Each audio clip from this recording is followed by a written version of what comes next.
Come on in, everyone. Gather round the metaphorical campfire.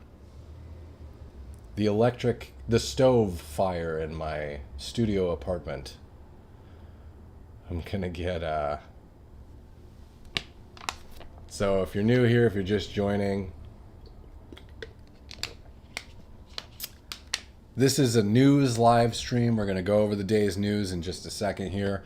We're also gonna do some jokes. So I got some jokes. I might do them a couple times. We'll see. If more people join and stuff. I don't have a chair, by the way. I don't know if anyone can tell when they're watching this. I have an exercise ball I sit on. So you may see me bouncing on it from time to time. That's what she said. Hold on. I'm going to try to get the chat going. I am going to try, by the way, to... I'm always late to everything. I was late to this. I'm going to try to make it at 9 p.m. Pacific time, though, going forward. So that's going to be the game plan. So hopefully... just here going forward. Let me see if I can post a little thing to Instagram. Tonight, trying out some new stuff. So I've started a Substack, and I've started a locals group. And they're going to compete against one another a little bit. Live stream.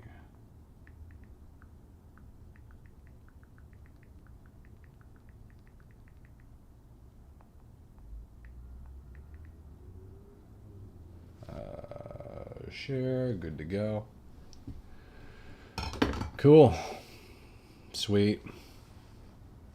No TikTok tonight. That's like my only audience so far is on TikTok. So there might not be too many people. We'll see. Whatever. And we're going to kind of test and see if this bad boy streams to locals. Can we get that going? Assume that should be working, but might not be. Let's see what happens. Substack says it's streaming. Rumble's good to go. If you're watching this later, by the way, just skip ahead till you see the opening intro credits. That's where the jokes will start. Okay, tentative on locals. It says streaming, so we're probably good to go. So I think we're pretty good.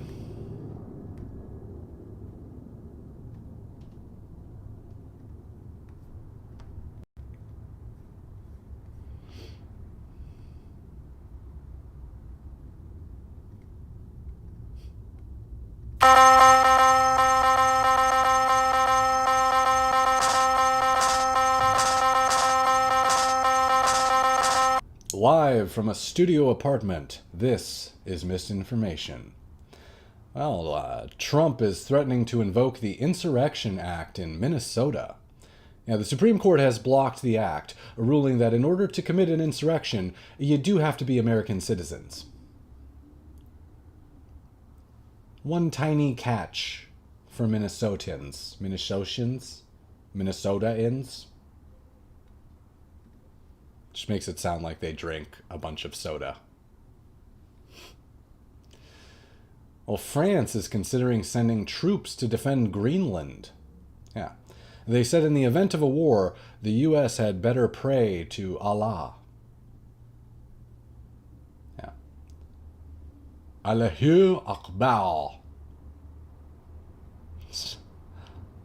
Some changing demographics there recently. Did you guys like my Muslim terrorist French impression? I liked it. A Venezuelan opposition leader, Maria Machado, gave Trump her Nobel Peace Prize. Yeah. She said she was impressed by how many pieces he left the Cuban guards in.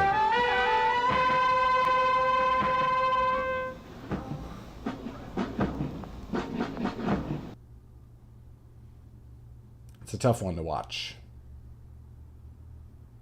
My favorite cigar to smoke? A Maduro. Didn't mean that to sound as gay as it came out. That's what he said. I have an extra joke tonight. Maybe we'll do it later. You guys will get a bonus. Got the chat working. Feel free to join if you are joining us on one of these channels. This is on some random stuff tonight, so we'll see. Bummer that TikTok's down. TikTok's weird. Like there's some problem with the streaming where it's like I'm only like if I stream a little too long on there, they somehow kick me off for like a week. And then I get to come back, but I have to wait like a week. I think it's something to do with like their rules for live streaming. With streaming softwares, you're supposed to be like gaming, and I'm not gaming, so. Anyways, let's pull up some news. Boom, boom, boom. Okay, pretty good. Let's see if anything else is going on. Stuff going down in Minneapolis right now. They are the city of martyrs, the city of protests. That's really all they got going on for themselves currently. Wonder if I have pictures of this. Let me see. Got to. Yeah, so last night there was the news that a second ICE-involved shooting had occurred over in Minnesota. That's what these new protests are popping off for. So I think they were both in Minneapolis, actually. A couple of days ago, we had Renee Good, which I'm sure most people are aware of, was shot, killed in her car. Just a couple days after that, I think it was like 2-3 days after that, they were chasing after, I think it was a Venezuelan national who was let in by Joe Biden. He resisted arrest. And then I guess two of his buddies came out of an apartment that he'd run towards and started hitting the ICE agent with a shovel. So the ICE agent retaliated by shooting him in the leg, or one of the guys in the leg. They're all alive. Anyways, that's what they're protesting for currently. Here's a picture of the three gentlemen. The three men who ambushed the ICE agents. Real gems. As you can see, the finest that America has to bring in. I mean, they, to be honest, like, they just look like gang members to me. And they're hitting ICE agents with shovels. Get them all out of here. Just get them out. This is horrible. Here's another picture of the guy who, I guess this is the guy that got shot in the leg, the guy they were initially chasing. Here's him in the hospital over here. Julio Cesar Sosa Solis. You can see he's taking his citizenship, or his attempt at citizenship, very seriously here, smiling. You know. I mean, there couldn't be anything further than like a perfect example of some people that shouldn't be in the country and we should immediately get rid of, especially people who get caught and are ungrateful and being ridiculous. And here you have Minnesota is popping off about it, protesting, because it's not really, you know, they're fighting against an imaginary Gestapo. It's not really about the details or the facts. It's really just about protesting. And what they're trying to do is essentially push Trump towards invoking the Insurrection Act. So the Insurrection Act, here's Trump threatening to use the Insurrection Act. So he's been talking about it a little bit more. I have a video on the Insurrection Act that kind of breaks down what it is and everything on Instagram and TikTok. That video's gaining a little steam the last couple of days, so the talk about it is heating up. I can't imagine he won't do it. There's calls all over X and everything for him to do it. He says here, if the corrupt politicians of Minnesota don't obey the law and stop the professional agitators and insurrectionists from attacking the patriots of ICE, who are only trying to do their job, I will institute the Insurrection Act, which many presidents have done before me. That's accurate, actually. I looked that up on Grok for my video. I had to do a little bit of math with it. He was getting it wrong at first, but it's actually about 35% of presidents that have used it. When you count Trump's 2 terms as 1 term. That was the math problem with Grok that we had to solve. So a lot of them have used it. It basically allows him to... So the whole debate with the Insurrection Act was basically... I think he tried to to send in the National Guard to Chicago at some point. Chicago said no, they objected, went all the way to the Supreme Court, and the Supreme Court basically said you can only use the National Guard when regular forces fail, right, to protect federal law enforcement. And no one, it turns out, has ever defined before what regular forces means. Well, the Supreme Court came forward and said, actually, regular forces kind of means just the military, right? Or you federalize the National Guard. I think that's the other thing you can do. So before he can, like, send in other states' National Guards and stuff, he has to use, I think he has to federalize the National Guard, or he has to send in regular military troops per the Insurrection Act, which is what the act does. It allows him to send in regular military to quell, like, a rebellion or obstruction of federal law officers, which is exactly what's happening in Minnesota. And stuff is popping up. It's getting way weirder there. This was an ICE vehicle last night. I guess they got a hold of an ICE vehicle and they raided it. So here's them raiding the ICE vehicle. I think they found a bunch of documents, like personally identifying information within the vehicle.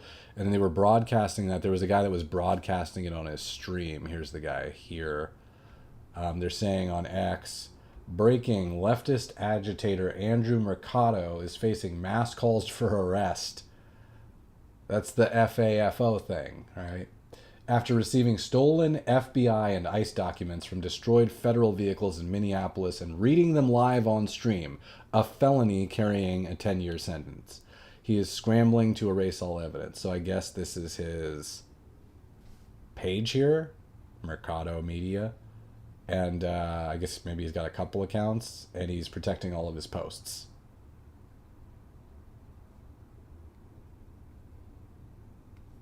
Which, I don't know the specific laws about that, but yeah, it does seem like doxing federal agents should not be a legal thing to do, right? Here's the problem with the Insurrection Act and why Trump really hasn't... He's tried his best not to invoke it, and here's the reason right here. Just even when he's talking about it, you have Ilhan Omar tweeting this today. She says, Trump threatens to use the Insurrection Act, allowing him to deploy troops to put an end, in quotes, to protests in Minneapolis. And she, oh, sorry, that was Philip Lewis, and she retweets that, and she adds, a blatant act of authoritarianism. This is the playbook of a wannabe dictator to rationalize even more extreme abuses of power. So this is essentially the Democrats' entire playbook, right? Oh no. Get that out of here. It's just basically framing Trump as an insurrectionist. Or sorry, framing Trump as a dictator. So that's their whole play. You know, it's pretty obvious at this point. It's what they've been doing from the start, you know. Nothing would make him look more like a dictator than sending in actual troops into a city, right? Which is why he was probably trying to use the National Guard to begin with and not have to resort to that, right? Because it plays right into their playbook.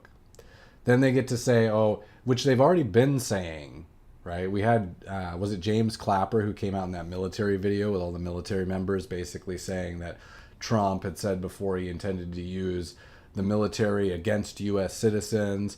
Here's exactly, it's not true. I mean, he's basically trying to use the military to prevent what appears to be an actual riot against ICE agents, against federal law enforcement operations there. But they're going to get to frame it as, oh, you see, we said that he was going to send in the troops, right? So I would actually prefer that there were a different way just because it's such an easy trap, you know. But I don't think there's any way he doesn't use it at this point. I mean, they're asking for it and they're popping off until he does, pretty much. How much of the protesters do you guys think, when you see videos of like the ICE vehicle being raided, we just had that video of the people in Minneapolis.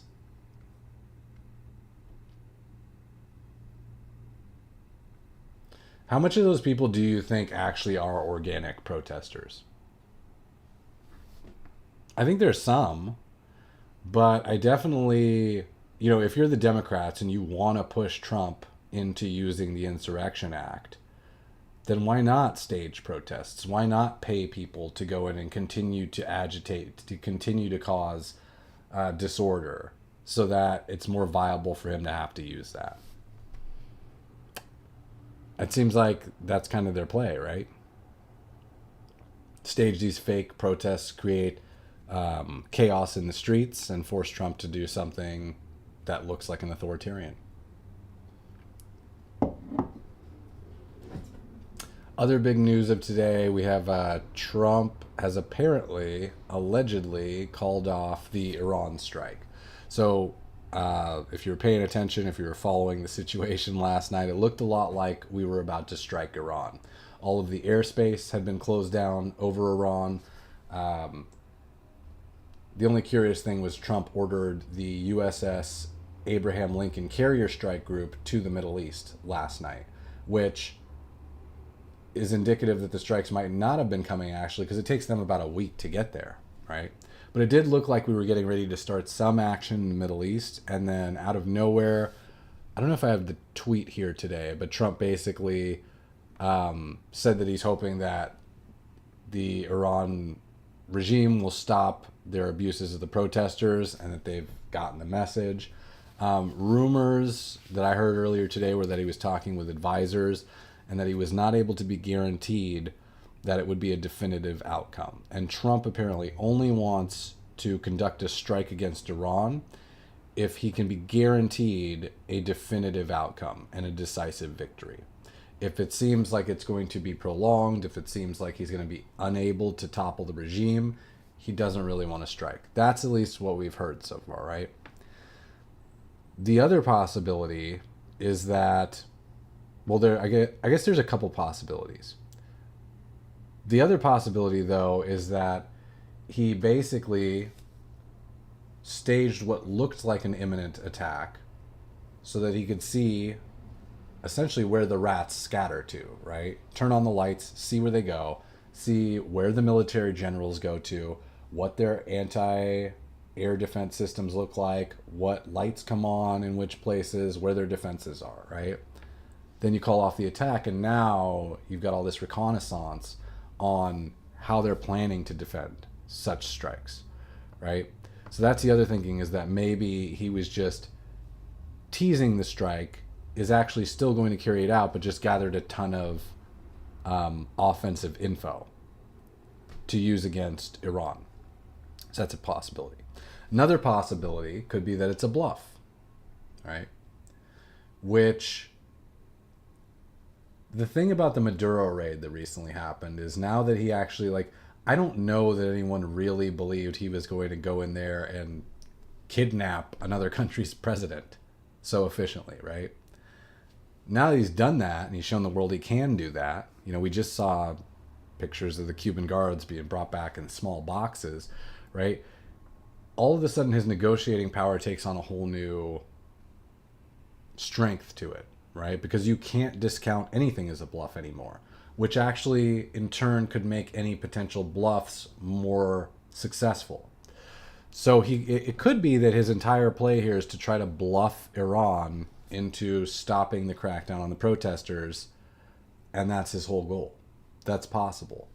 But if we're following what Trump's done in recent months with the Iran nuclear strikes, with the Venezuelan strike, it looks to me like if he's moving carriers around and everything, there is actually imminent action that's being planned. You just don't know when it's going to start or what's going to happen.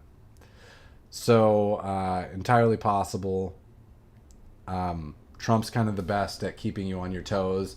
And, you know, do you remember when, like, I mean, it always used to be, like, during Iraq, during all these previous operations. Don't you remember when it was like we would announce we were about to strike people, which Trump has famously complained about? They always tell him what they're going to do, you know? But he actually does a good job of, like, keeping people on their toes and having people guess constantly, like, okay, are the strikes on? Are they off? Was it a bluff? Is he going to come back? There's a carrier moving now. Is that more of a bluff, or is he actually going to do this?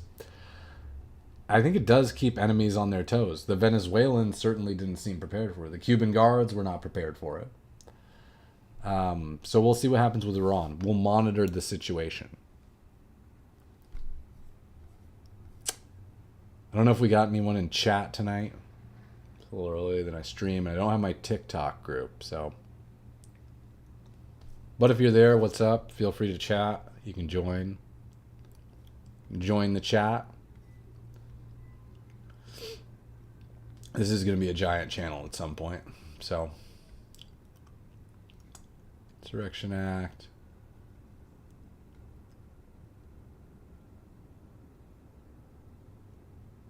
Oh, man. Sorry, I'm reading over the news notes, and this is a bummer of a story, but I guess I should just mention it or point it out. There was a Minnesota daycare worker. I guess we're just hearing about this. It's a horrible story. It was one of those stories I looked at today, and I just went, oh, man. I actually am hesitating to, say it because it's such a bummer. This Minnesota daycare worker confesses to intentionally suffocating an 11-month-old boy because she wanted attention, is what it says. I think that's what made me get really bummed earlier. Look at this little kid. He's such a sweet little kid, man. I mean, I don't get it. I don't get why certain people can be literal monsters like that. That's insane to me. You know, and people I'm sure would like to make it a race thing. It's a monster thing. But I don't know how you could be so completely detached from, so sociopathic, so closed off to everything that you could harm that little baby. That's heartbreaking. I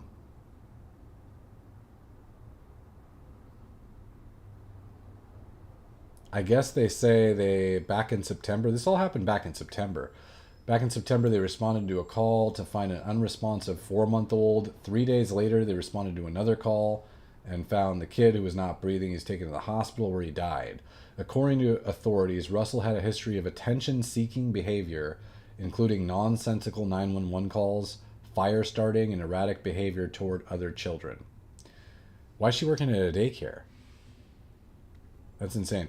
This is, by the way, in Minnesota, which famously had the recent Somali fake daycare scandal. Shockingly, they have a daycare. They were better off with the fake daycares. It's kind of insane. It's crazy that we're just now hearing about that. But I guess a lot of terrible stuff happens that's just not national news until it's somehow connected to something. So, anyways, I'll try to find a more fun story for everyone. Good God. This is just back to the Iran stuff. This was Mark Zell, I guess his name is. I don't know if it'll pull up. Maybe it won't. He was just speculating about the Trump thing being a test of Iran's systems. He says, what President Donald Trump did last night, he pushed the regime's system to the brink of the cliff. The regime entered the defensive state they had planned for since the June events, hidden locations for senior officials, changes to secret emergency frequencies, and so on. That would be really interesting if that was the reason behind it. And since they, like the rest of the world, were certain an attack was underway, they fully exposed all their new emergency protocols that they had drilled on and so forth at every level. Now that it's clear to them this was just a ruse, they no longer have time to implement alternative protocols. While the regime thought the real moment had arrived, the Americans and their partners closely observed how the regime would react and what its new emergency protocols are. And this time, it will be different from previous operations. And now the Americans are ready, he says. Interesting theory. Other than that, this is a slow news day, so we might wrap it up kind of quick tonight. Just use this as a test of the Substack and the locals and stuff. Decent jokes, some decent jokes tonight.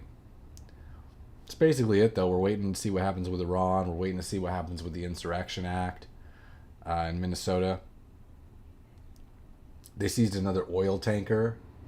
Only thing interesting was it was called Veronica, which I don't have a joke for yet, but it's got to be something to do with an oiled up Venezuelan in the middle of the ocean. I don't know how any of that connects, but I'll make it my work to figure it out tomorrow maybe. So, okay, cool. Slow chat tonight. We'll end there, and then I'll be back tomorrow. So I think what'll help too is just showing up. I'll be here at 9 p.m. Pacific Standard Time. I think every night going forward. So that's midnight Eastern Time if you're joining on the East Coast. Hopefully that works.